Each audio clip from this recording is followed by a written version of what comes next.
I wanted to show how I made this procedural ring light effect in Corona Render.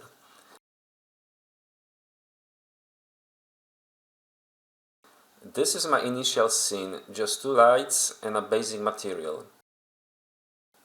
In most cases, to add the ring light, we can just make an additional light with high intensity and directionality set to 1 and adjust its position. We can exclude other objects if we don't want to illuminate them. But there is one issue. When we rotate our camera, we need to keep adjusting the light again and again.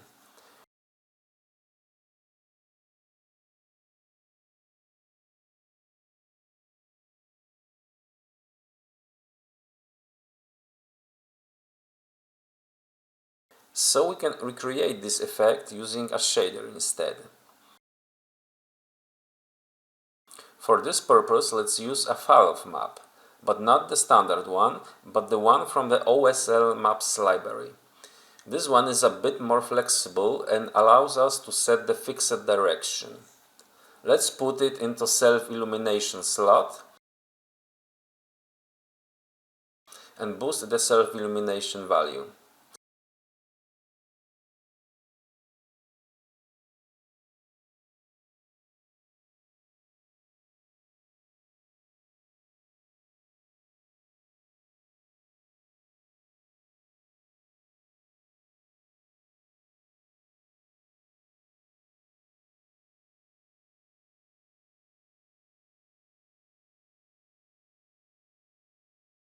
As we can see, there is one issue. The map is illuminating the character and the rest of the scene.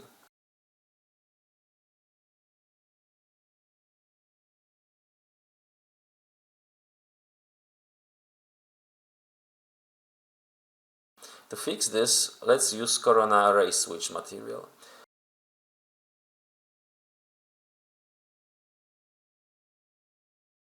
For the first three slots, let's use our original material.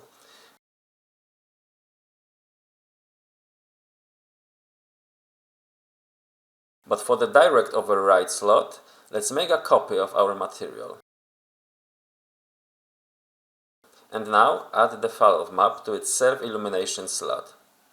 As we can see, even the high intensity of self-illumination does not affect the global illumination in the scene now.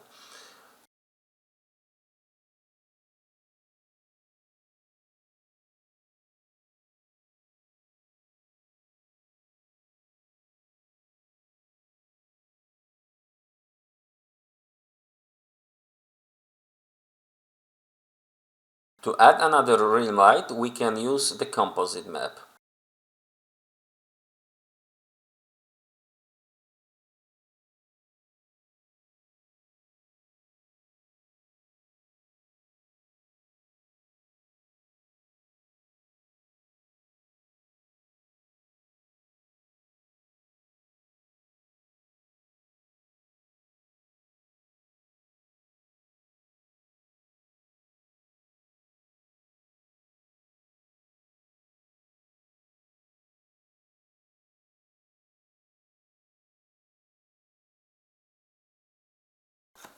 To fix the color blending issue, we must clamp the color value from the OSL map using the output node.